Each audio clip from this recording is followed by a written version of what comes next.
पार्टियों ने मेरे को ऑर्डर दिया, ठीक है। उसके बाद सुनो मेरी बात पूरी, आपको पता है इस चीज का 25 वाला ऑर्डर जो है वो उनकी पार्टी का, 28 वाला आपका है। 25 का हमारा सर, 25 का 28 उनका है। चलो 25 का आपका है, आपको पूरा चलो पता ही नहीं है। तो दोनों पार्टियों ने कोर्ट में यही अपील करी है कि हमारी जगह पे इनको रिस्ट्रेन करा जाए, ठीक है। एसएचओ साहब ने मेरे को एक लेटर लिखा कि वहां पे क्लैश होने की एक अप्रहेंशन है, लॉ एंड ऑर्डर की प्रॉब्लम है, तो बीच में आके जो अपने ट्रांसपोर्ट डिपार्टमेंट का ऑर्डर है कि ऑथराइज्ड पार्किंग कहाँ होनी चाहिए, उसके हिसाब से गाड़ियां पार करने की परमिशन जो है और इनको अलो किया अब मेरी बात कोर्ट की डायरेक्शन वही 25 का मेरा इसमें कोई रोल नहीं है। मेरा कोई रोल, मेरी बात सुनो सर, आप मालिक को मजिस्ट्रेट हो ना, मेरी बात सुनो। 25 का हमारा, आपने मेरे को ये बताया 25 का हमारा ऑर्डर था, 26 में कोर्ट में तारीख है। आपने कोर्ट में उसको ये नहीं बोला कि गाड़ी लगाई जाए, जहाँ को हमने वो उसकी गाड़ी के लिए स्टेन हुआ था कि जब तक इसका कोई नहीं होता तब तक इसको गाड़ी नहीं लगाई जाए। ऐसा तो डायरेक्शन दी थी कि इसको इम्प्लीमेंट करो, वो आप उनकी बजाय हम लोगों के ऊपर प्रेशर किया आप। सुनो, जो दोनों पार्टीज का ऑर्डर था, तो दोनों पार्टीज का सेम ऑर्डर था सर, कि इस वो पार्टी ऑर्डर मेरा ही था, आपका उसका पर्सनली जम्मू मैक्सी कैब का ऑर्डर है वो ना कि ऑनर जूनियर का। सर रिक्वेस्ट है, जब हम यहाँ बैठे थे ना तब यहाँ यूनियन कोई नहीं थी। आज हम कर रहे हैं ना, 10 साल के बाद बंदा के पीछे बैठ रहा है, हम कुछ नहीं बोलते। मेरी बात अब उसको पीछे कर दो। आप एक गलत बंदे से ये बहस कर रहे हो, ये मेरा काम नहीं है सर। जो आपको परमिशन बंद तो आप कर रहे हो, फिर आपने कहा ना कि लॉ बंद कर रहे हो आप। बताएं लॉ एंड ऑर्डर कौन खड़ा मैं वही देखो, जब हमारे पर्चा क्यों अभी 6 बंदों ने हमला किया, मर्डर करने की मंशा से आए। आराम से बोलोगे तो मैं बात करूंगा, अगर आप चिल्लाते हो तो मैं नहीं करूंगा। मेरी टू नहीं है। आप एक काम करो, आपके पास जो एविडेंसेस हैं, जो आपके पास कोर्ट के ऑर्डर है, आप लाओ हमारे पास। हम जो इसकी सुनो, ठीक है सुनो ना मेरी बात यार, आप रोड पे दिखाते हो, मेरे पास ऑफिस में आए हो, मैं कब से वहां 6-9 महीने से बैठा हूँ, दूसरी पार्टी मेरे पास आई, आप बताओ मेरे को तीनों में से मेरे पास कौन आया? यहाँ के बहस करते हो, ये तो प्लेटफॉर्म है। सुनो मेरी बात, अगर आपके पास कोई सपोर्टिव डॉक्यूमेंट्स है, आप मेरे पास ऑफिस में आओ, दूसरी पार्टी मेरे पास डॉक्यूमेंट्स लाएगी, जिसका यहाँ पे राइट बनेगा, मैं कंसर्न एजेंसी को फॉरवर्ड करूंगा, आपको बिठा देंगे। क्या दिक्कत है इसमें? ठीक है सर, लेकिन एक तरीका बनाओ ना, आप यहाँ बैठ के एक प्लेटफॉर्म आप देखिए सर ना, यहाँ लाइन ऑर्डर की प्रॉब्लम बनती है, दूसरी पार्टी आती है, ये कोई तरीका नहीं। आप आओ मेरे ऑफिस में, जो सपोर्टिव डॉक्यूमेंट्स है मेरे पास लाओ, और आपकी जो आपका राइट होगा ना, मैं गारंटी देता हूँ, अगर आपका राइट यहाँ बैठने को मैं बिठाऊंगा। अब थोड़ी हमारी, लेकिन मेरे पास वो डॉक्यूमेंट्स तो ले आओ। अब थोड़ी हमारी सुनो सर, आप ठीक है, आप जो बोला वैसा ही होगा। अब हमारा जो कोर्ट में केस है उसकी 26 तारीख को तारीख है, सबसे पहली बात हुआ है 26 तक हमारा ये बंद ना किया जाए। हमारा 2 घंटे पहले हमारी बात सुन लो आप सर एक बात सुन लो ना, इतना कर सकते ना, जब 10 साल से कर रहे हैं, 3 दिन में कुछ नहीं होगा यहाँ पे। आप हमें आज भी निकाल सकते हो, आप हमें 10 दिन के बाद भी निकाल सकते हो। मैं आपको आप 3 दिन का बंद मत करो, हम डॉक्यूमेंट लेके आते हैं। मैं आपकी डिमांड मान लेता हूँ जी सर, ठीक है। मैं भी आपसे ये रिक्वेस्ट करता हूँ, ये नौबत पिछले कब आए थे हम लोग? 4-5 दिन पहले आए थे, उसके बाद हमने आपको तंग करा नहीं करा, हमें यही पता चला कि कोर्ट में मैटर सब जुडिस है, चलो रहने देते हैं। जी सर जी। सुबह आपकी लड़ाई हुई, किसकी जिम्मेवारी है?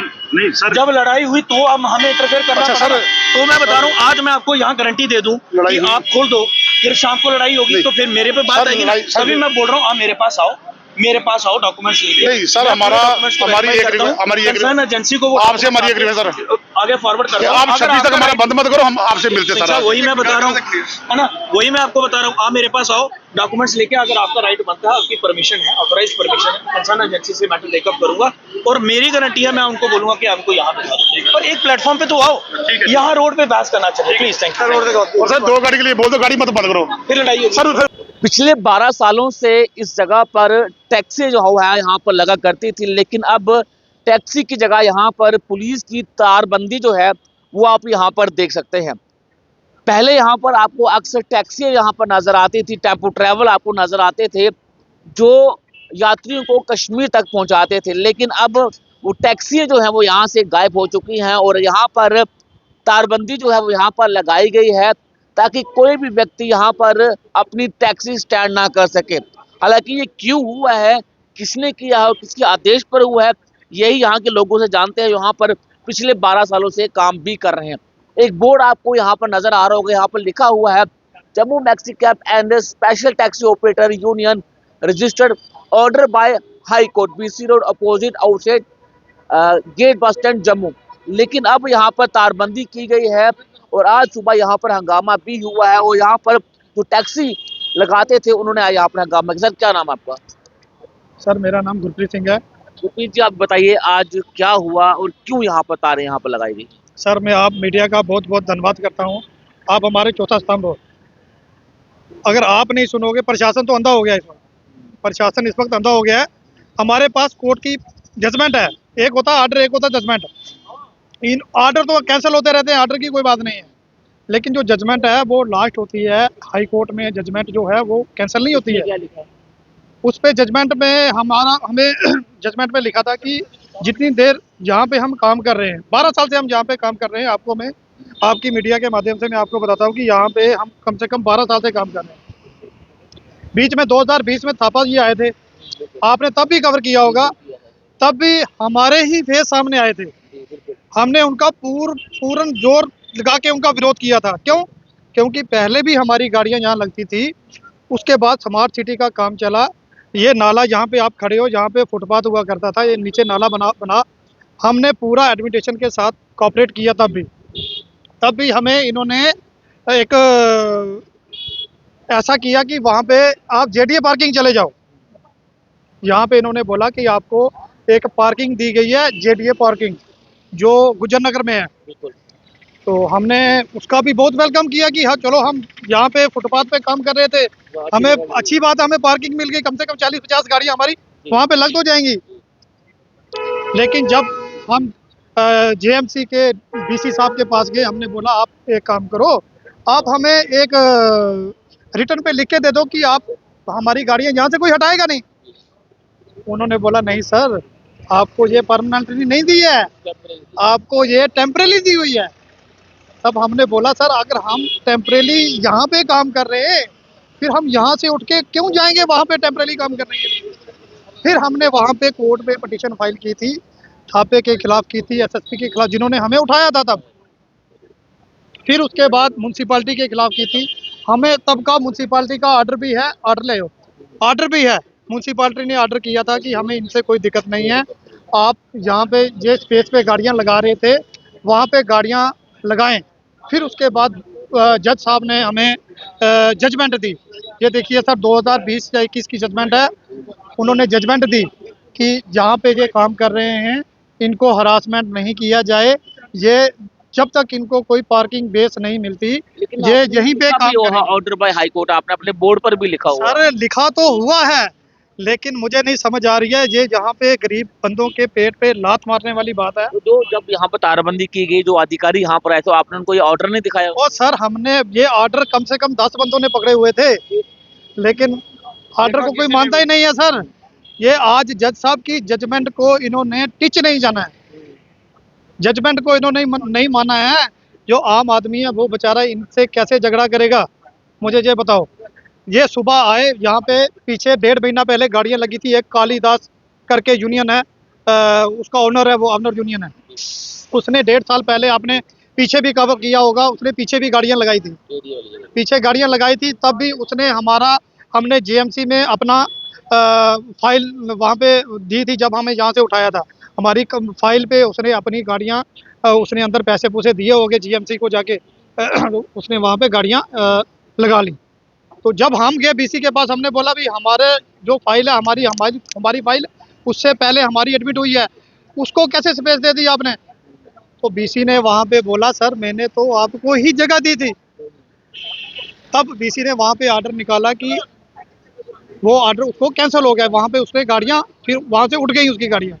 अब ये 1.5 महीने से इसने गाड़ियाँ पीछे लगाई थी। हमने एसएचओ साहब को कंसर्न किया, रात के 8 बजे 8:30 बजे इसने गाड़ियाँ लगाई, चोरों की तरह। जैसे चोर आते ना रात को अंधेरे के बाद, वैसे ही ये आया।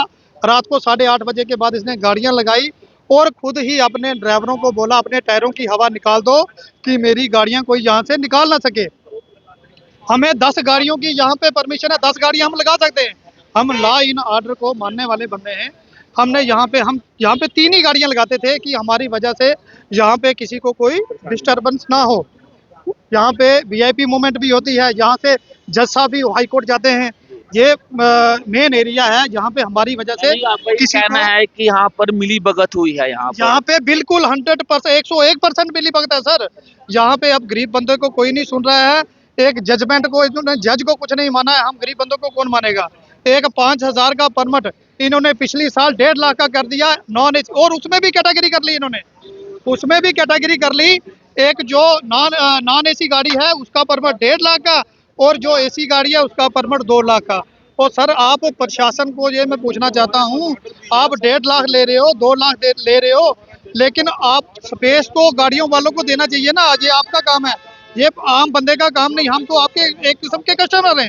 हमने 1.5-2 लाख का आपसे परमिट लिया है, हमें स्पेस तो दे दो आप। ये बोल रहे हैं यहाँ से गाड़ियां उठाओ, आप पीएचई जाओ। आप एक बार कैमरा लेके जाओ पीएचई में, वहां पे कहाँ स्पेस है गाड़ियां लगाने का? वहां पे स्पेस ही नहीं है। यहाँ पे हमारा जो हम काम कर रहे थे, यहाँ पे बिल्कुल अपना लॉ एंड ऑर्डर को हम मान के काम कर रहे थे। यहाँ पे कोई जामिंग नहीं थी, कुछ नहीं था। 12 साल से आपने भी कवर किया होगा कि हमारे ही बंदे आपको मिले होंगे यहाँ पे। और हमारी जो यूनियन है 12 साल से हमारे वही मेंबर हैं। ये जो कालीदास करके है, ये डेली अपने कभी वाइस प्रेसिडेंट इसका चेंज हो जाता है, कभी इसका चेयरमैन चेंज हो जाता है। दिन दिहाड़े इसने अपने जैसे गुंडा टाइप के लोग खड़े कर दिए और सुबह हमारा झगड़ा हो गया। जहाँ पे हमारे एक बुजुर्ग है 65 साल के, उनके कपड़े कुपड़े फाड़ दिए, पगड़ी उनकी उड़ा दी। ऐसा हुआ, क्लैश किया, एक किस्म का क्लैश हुआ। ये क्लैश होगा तो हम तार डाल देंगे। ये एडमिटेशन है, लॉ एंड ऑर्डर का। ये सोच के मिली भक्त, ये इनको जैसे होता है मिली भक्त हुई, जहाँ पे इन्होंने तारे लगा दी सुबह जोर जबरदस्ती से। हमने बोला भी हमारा कोर्ट का जजमेंट है, आप यहाँ पे हमारी 2 गाड़ी रहने दो, बाकी तार लगा दो, हमें कोई परेशानी नहीं है। लेकिन उन्होंने बोला आपकी गाड़ियां यहाँ से निकालो, नहीं तो हम ये गाड़ियों को क्रेन डाल देंगे, नहीं तो हम गाड़ियां यहाँ से उठा लेंगे। जबरदस्ती इन्होंने हमारी गाड़ियां निकाली।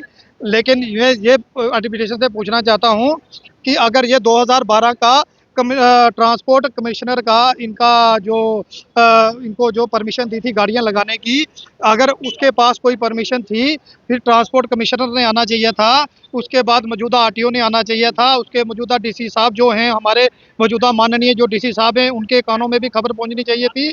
कुछ नहीं हुआ। रात को अंधेरे में उसने चोरों की तरह गाड़ियां लगाई।